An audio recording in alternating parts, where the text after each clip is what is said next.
السلام عليكم ورحمة الله وبركاته. أهلا بكم في قناة أسرار المطبخ المصري. النهاردة إن شاء الله هنعمل الجلاش بحشو الكنافة والبسبوسة الاتنين مع بعض، والمكسرات كمان حشوة جبارة، وهنحط حاجة فيها هتخلي طعم الحشوة تحفة أحلى كمان من بتاعة المحلات بتاعة الحلويات.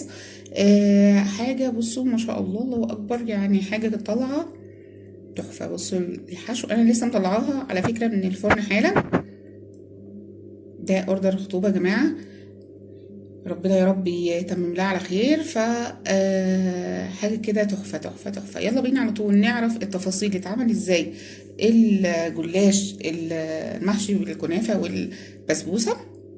بصوا يجنن، تحفه. بصوا حلو قوي. يلا بينا على طول نبدا الوصفه ونسمي بسم الله ونقول اتعمل ازاي الجلاش الصوابع. هنحمر الكنافه بتاعتنا اللي هنحشي بيها الجلاش. عندنا سمنه، هنحط كميه سمنه في الطاسه،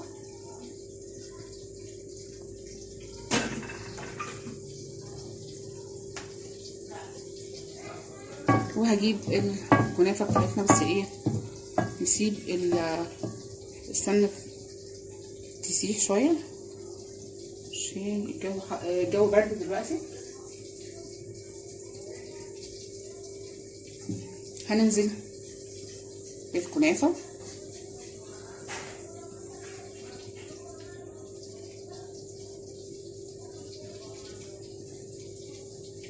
الكميه اللي احنا هنحمر فيها هنحشي بيها الجلاش.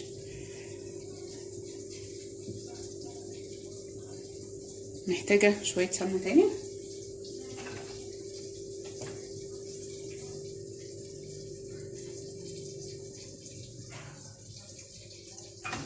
هنعلي النار شويه لحد ما تسخن بس كده الطاسه بالكنافه بتاعتنا، وبعد كده هنوطي خالص عشان تحمر براحتها خالص، عشان انا مش عايزاها هنا ولا ناشفه ولا محروقه، عايزه الاحمرار بتاعها يكون كويس.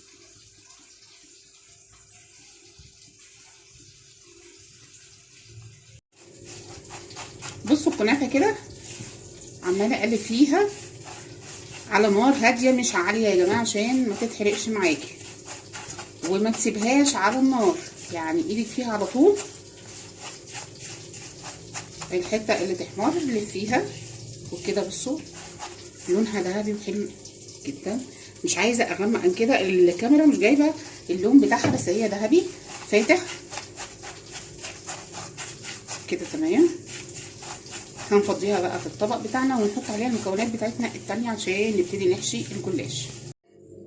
عندنا الحشوه بتاعتنا، عملنا الكنافه اهو تمام، وعندي صينيه بسبوسه طبعا عشان هعمل كميه ما شاء الله كميه حلوه، وعندي مكسرات فول سوداني مجروش وجوز هند، وهحط لهم الاطعمه بتاعتهم دي ريحه موز ودي ريحه السمنه البلدي تمام.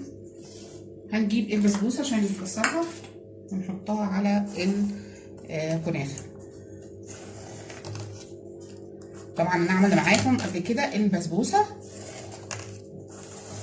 فعامله برضو في النهارده بسبوسه للعروسه، ف ما حبيتش اصورها معاكم عشان احنا عاملينها قبل كده كذا مره.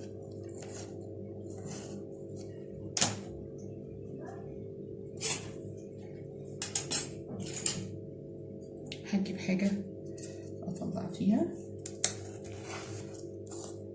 بصوا ما شاء الله البسبوسه عامله ازاي من جوه، شكلها حلوه ومرمله جدا، بس هندغدغها خالص دلوقتي عشان ندخلها في الحشو. هنجيب طبق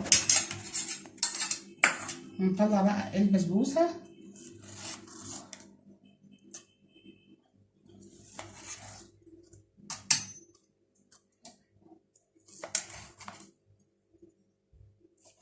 الترميله بتاعتها تحفه. بصوا من تحت ومن فوق حاجه كده تكمل، بصوا من تحت ومن فوق، الكاميرا مش جايبه الحاجه على اصلها.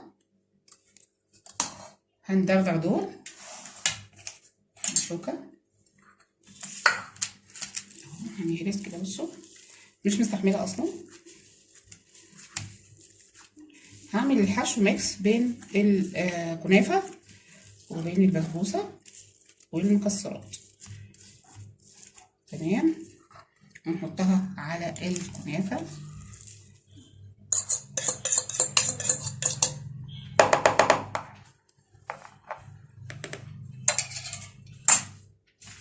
هنطلع كام حته تاني عشان الكميه اللي هنعملها.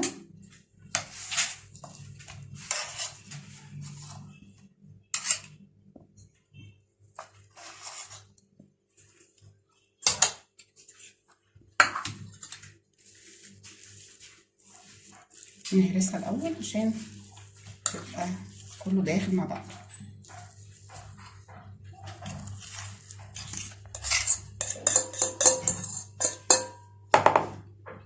هاخد المكسرات، فول سوداني، جوز الهند.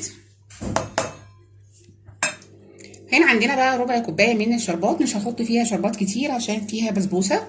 هحط بس ريحه السمنه البلدي، معلقه صغيره، ريحه موز علشان بس نطعم الحشو بتاعتنا. ريحه الموز تحفه، الواحد حلو قوي قوي في الحاجه. وهقلب كده عشان ينزل على الخليط بتاع الحشو اهو.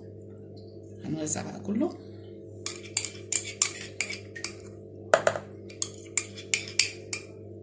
هسيبي بقى تتخيلي الطعم هيبقى عامل ازاي بتاعها، بالبسبوسه بالمكسرات بالكنافه، وكمان السيرب اللي احنا واخد طعم الموز وطعم السمنه البلدي.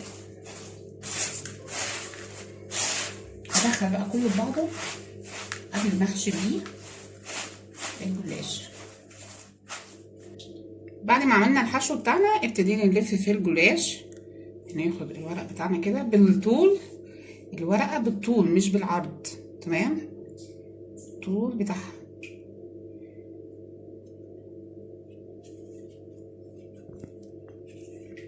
وهنلف وندوس عليها لجوه عشان تثبت معانا الحشوه. طبعا الورق ده السيرب فمش هتعمل معاكي، يعني مش هتفلفت معاكي، هتبقى ثابته جوه. وهتلفي الصباع اهو كده بالمنظر ده، من غير ولا سمنه ولا حاجه، لان الكنافه واخده سمنه، البسبوسه واخده سمنه، فاحنا مش هنحط سمنه في الحشو طالما احنا معانا البسبوسه والكنافه.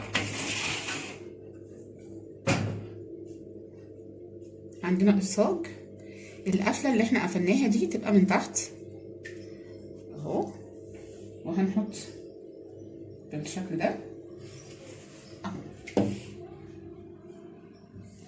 الصوابع بتاعتنا. نعمل واحد تاني.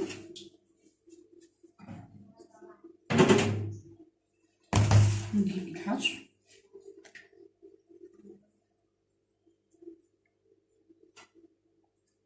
البسبوسه مع السيرب اللي احنا حطيناه في الكنافه، عاملها متماسكه مش مفروله،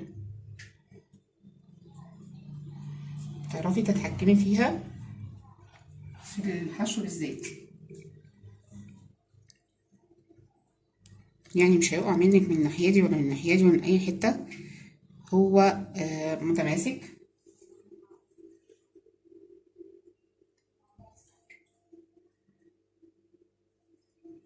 وبرده ما تكتريش عشان الصباع يبقى شكله شيك كده وحلو، طالما هو في المناسبه فلازم الصباع يبقى حلو كده مناسب.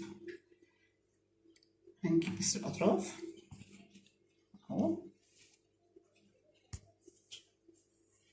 وندوس عليها جوه كده، وندوس على الحشو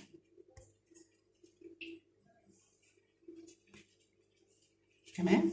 وهنلف اللفه بتاعتنا عاديه اهو، اسهل واسرع من الصوابع اللي هي تقطعيها وتعمليها. تمام.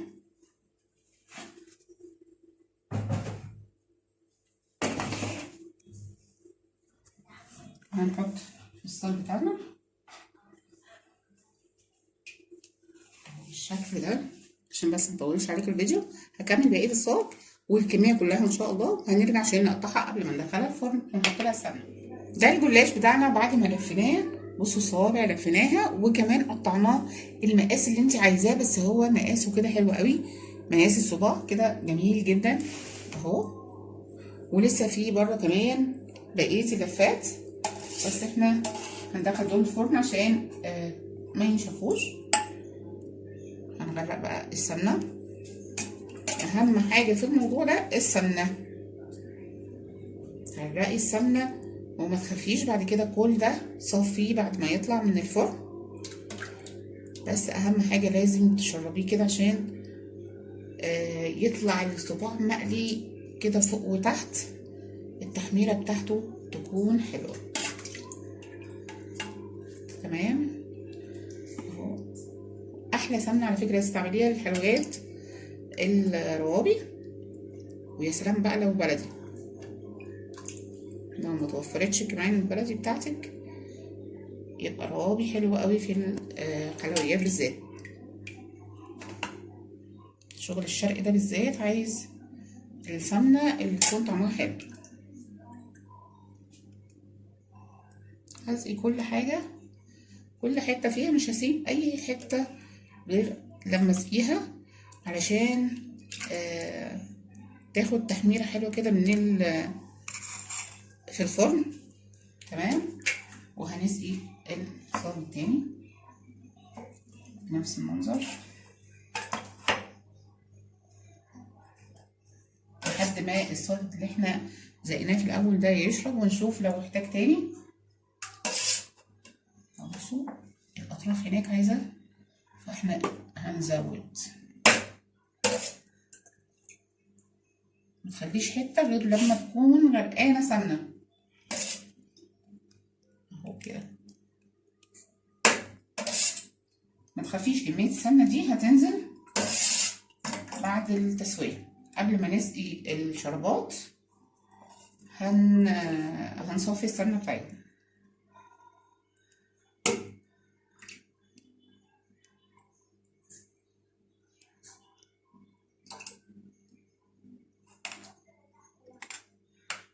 بس كده. وبعد كده هنروح نحطه في الفرن لحد ما يحمر بقى، يكون الاحمرار بتاعه كده حلو قوي بالسمنه، كميه السمنه اللي هو واخدها دي. ما تنسيش فيه سمنه كمان من جوه. كل ده هينزل، كل ده ما تخافيش هينزل بعد التسويه. اهو اهم حاجه بس ايه، الحتت اللي ما فيهاش سمنه غرقيها. تمام اهو كده عشان السمنه تنزل لتحت الحتت اللي هي ايه ما خدتش سمنه. وده كمان اهو. بصوا يا جماعه قبل ما يخش الفرن حاجه كده بسم الله ما شاء الله الله اكبر، حكايه.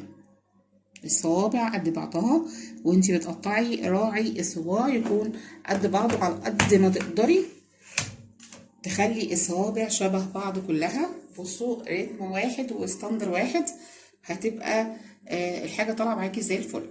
هنحطهم بقى في الفرن ونرجع نشوف شكلهم قبل ما نسقيهم الشربات. كده الجلاش بتاعنا طلع من الفرن وزقناه الشربات. بصوا هنسقي الشربات بتاعنا كده، شربات وسط مش تقيل ولا خفيف. كوباية ونص من كوبايتين سكر على كوباية ونص من المية على عصرة ليمونة. طبعا احنا عاملين كمية فعاملين بالكيلو.